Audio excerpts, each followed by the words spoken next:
Bonjour à tous et ravi de vous retrouver pour ce nouveau rendez-vous sur Médien TV. Alternative, un rendez-vous hebdomadaire pour décrypter les grands enjeux internationaux en partenariat avec l'Université internationale de Rabat. Un regard alternatif sur les questions du monde vues du Maroc. Chaque semaine, nous vous offrirons une analyse sur des sujets pluridisciplinaires avec des chercheurs spécialisés. Alors aujourd'hui, nous prenons tout de suite la direction du Sahel où après 8 ans d'engagement massif, la France décide de réduire sa présence militaire en mettant fin à l'opération Barkhane dans cette zone névralgique. Comment interpréter ce choix alors que les attaques extrémistes vont crescendo, notamment dans la zone dite des trois frontières, épicentre de la lutte contre les groupes terroristes? Est-ce par ailleurs l'occasion de repenser la stratégie dans la région et redistribuer les cartes aux États sahéliens, entre autres? On en parle tout de suite avec Julien De Sanctis, professeur assistant de sciences politiques à l'Université internationale de Rabat. Bonjour à vous. Bonjour. Alors, première question, quel bilan dresser de l'opération Barkhane? Faut-il considérer la fin de cette opération comme un aveu d'échec de la France? Alors, pour répondre à cette question, il faut peut-être revenir un petit peu sur la genèse de cette opération. L'opération Barkhane, elle est en fait la continuation de la première opération lancée en 2013 par les forces armées françaises, l'opération Serval. Le problème, c'est que ce sont deux opérations très différentes. Serval a été une opération qui consistait à repousser la progression de groupes terroristes armés, issus notamment du MNLA, d'Ansar Dine et d'autres mouvements qui s'étaient coalisés en 2012 ou 2013 et qui menaçaient le sud du Mali. Donc Serval a été une opération au départ qui a consisté tout simplement à mener une action aéroterrestre de grande ampleur pour marquer un coup d'arrêt à la progression de ces mouvements terroristes. Et en un sens, elle a été plutôt un succès puisqu'elle a permis, à travers la conduite de ces opérations militaires, de véritablement retarder et repousser la progression des groupes terroristes issus du nord du Mali. Lorsque cette opération s'est terminée, donc en 2014 ensuite, on a redéployé, les forces armées françaises ont redéployé le dispositif français au sein d'une autre opération, l'opération Barkhane, qui a bien trop souvent été perçue comme la pure continuation de l'opération précédente, mais qui impliquait au contraire une redéfinition beaucoup plus ambitieuse des objectifs politiques du déploiement français. Il s'agissait notamment de s'associer à un processus global de sécurisation du Sahel sur une superficie qui représente 10 fois la superficie française, notamment par le soutien et la coopération des armées locales, des armées des pays sahéliens et notamment au sein de l'alliance du G5 Sahel qui allait être créée spécifiquement en 2014 pour l'occasion afin de soutenir l'effort français. Alors l'ambition de cette nouvelle opération, elle était donc plus importante. Elle semblait correspondre à la nécessité pour la France de proposer une approche à la fois plus multilatérale et plus innovante de sa politique d'intervention au Sahel, notamment en luttant contre les causes profondes des différentes crises de la région, en essayant d'apporter une approche plus intégrante et intégrale de la sécurité régionale et notamment en faisant participer de manière active et entière les armées locales. Donc, en même temps que cette ambition était affichée, les ambitions des objectifs devenaient beaucoup plus grands puisque cette opération devenait de facto une véritable opération de contre-insurrection longue qui impliquait une action durable et persistante sur un territoire extrêmement difficile à contrôler. Alors, après cette année, 7 ans de présence de l'armée française, les responsables politiques semblent vérifier une constante quand on parle d'opérations de contre-insurrection, comme en Afghanistan ou dans d'autres régions, c'est que la lutte armée contre des groupes qui se dissimulent parmi les populations est toujours très compliquée, très difficile et occasionne énormément d'impopularité.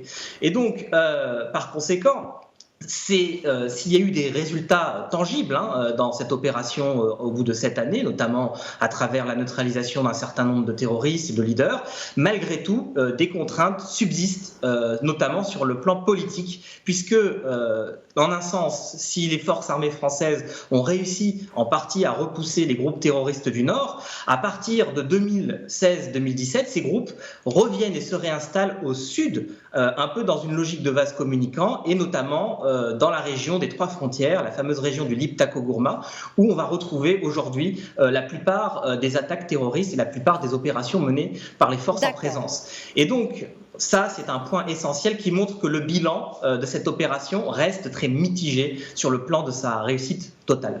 Très bien, donc bilan mitigé, comme vous dites, Julien De Sanctis, sur cette mission de l'opération Barkhane au Sahel. Lors de son annonce, Emmanuel Macron a évoqué une alliance internationale associant des Européens, mais dans le contexte d'aujourd'hui, la fin de l'opération Barkhane, comme on l'appelle, constitue-t-elle aussi une opportunité de passer le relais dans la gestion de la sécurité régionale aux armées des États sahéliens notamment ? Alors, cette question effectivement de l'opportunité d'un transfert de la gestion de la sécurité aux armées africaines se pose aujourd'hui de manière importante. Au moment de son déclenchement, Barkhane comptait, dès le départ dans son mandat, sur l'appui et le relais des forces régionales africaines. Le dispositif s'articulait ainsi sur plusieurs partenariats militaires au sein d'une vraie logique multilatérale. D'abord et avant tout, l'armée française comptait sur les forces armées maliennes, épicentre des besoins militaires dans un pays au cœur de la crise sécuritaire sahélienne.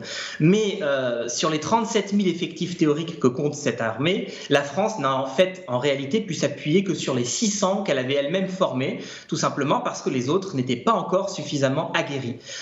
Donc ça, c'est pour le côté de l'armée malienne. Venait ensuite la force G5, plus largement, donc la coalition des 5 pays du Sahel, lancée en 2014, opérationnelle en 2017, et qui pouvait proposer 6 000 hommes répartis en 8 bataillons et qui se destinaient à la lutte antiterroriste transfrontalière. Aujourd'hui, on peut dire que cette force-là est le vrai relais des Français et des forces armées françaises dans la zone.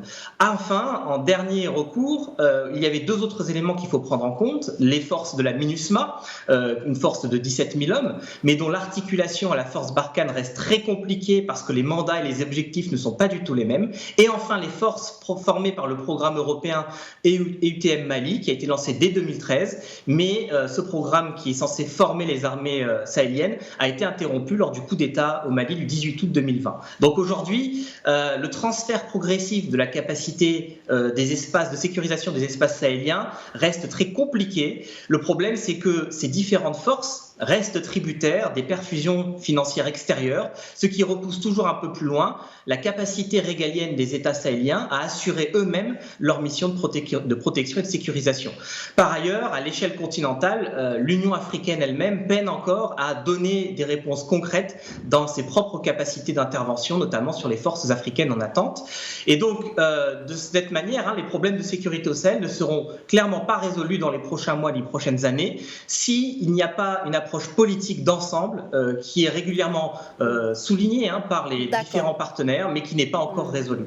D'accord. Alors précisément, outre cette réarticulation de la lutte antiterroriste dont vous venez de parler et qui est donc en question et qui n'est pas pour demain, qui est compliquée, en attendant une approche politique différente, quelles pourraient être les solutions plus inclusives, plus alternatives, j'ai envie de dire, qui pourraient être envisagées pour le développement futur de la sécurité au Sahel ?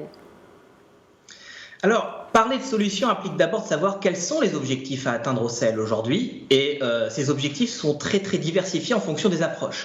Est-ce qu'on doit lutter contre l'expansion d'une forme présupposée de terrorisme global au Sahel ? Est-ce qu'on doit au contraire s'attaquer aux sources locales de la criminalité région par région ? Est-ce qu'on doit privilégier des moyens majoritairement militaires et réactifs ou au contraire s'appuyer sur des politiques de développement proactives pour traiter le problème en amont ? Donc ces différentes questions, elles ne sont pas encore résolues malheureusement et elles entretiennent une forme de confusion, voire de bipolarisation entre une réponse soit strictement coercitive et militaire ou une réponse politique mais qui reste indéfinie. Donc la fin de Barkhane, elle souligne donc l'importance de trouver des réponses urgentes à ces dilemmes. Ces solutions ne peuvent plus par ailleurs reposer sur une sous-traitance militaire française accompagnée d'aide financière extérieure. Les solutions apportées aujourd'hui sont particulièrement contradictoires et hétérogènes. D'un côté, on a une réponse militaire active et coercitive pour combattre les groupes terroristes et de l'autre, une multitude de programmes d'aide au développement qui ont des mandats et des objectifs très très différents. Ça va de la reconstruction d'infrastructures publiques à des programmes d'éducation scolaire, à l'aide à la relance économique. Mais le problème, c'est que tous ces programmes aujourd'hui restent très très éclatés. Par ailleurs, il ne faut pas se tromper dans le diagnostic des causes profondes de l'insécurité dans la région pour avoir une réponse politique. L'opinion courante tend à dire que c'est le facteur terroriste qui serait prioritaire, mais en fait, on parle d'un facteur multifactoriel plutôt. La crise sécuritaire sahélienne, on le sait, elle se nourrit de différents types de causes et de sources économiques, politiques, humains, environnementaux. Et donc les problèmes qui s'y développent chocs sont très très diversifiés, criminalité, trafic, pénurie, conflits agro-pastoraux. Donc par conséquent, on ne peut pas avoir une réponse unique sur ce type de problème. Et donc cette situation risque de s'empirer dans les prochaines années, tout simplement parce qu'on va avoir une transition démographique importante également au Sahel. Et donc, par conséquent, il va falloir trouver des réponses plus intégrées. Donc aujourd'hui, les besoins en matière de sécurité et de stabilité au Sahel sont majoritairement liés à une relocalisation de l'action publique des États dans la région. Et ça, c'est un point essentiel. Le déficit de services publics, le manque de transparence politique, notamment lors des processus électoraux, comme au Mali par exemple récemment, ou encore la défiance que nourrissent les populations sahéliennes vis-à-vis des autorités centrales, restent des facteurs décisifs sur lesquels il faudra agir pour renouer avec les populations et renouer le contrat social entre les États sahéliens et leurs populations. Donc par conséquent, la question terroriste n'est qu'un des facteurs, j'ai presque envie de dire un des effets de cette situation, et concentrer les éléments de la lutte sur ces facteurs-là ne sera pas suffisant, ne permettra pas de répondre totalement aux enjeux sahéliens futurs.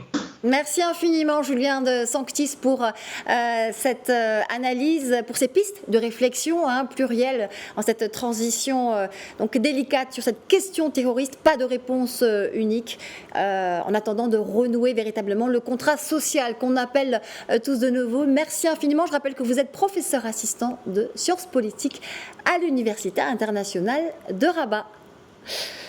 Merci beaucoup, excellente journée à vous. C'est la fin d'Alternative. Merci à tous. Rendez-vous la semaine prochaine.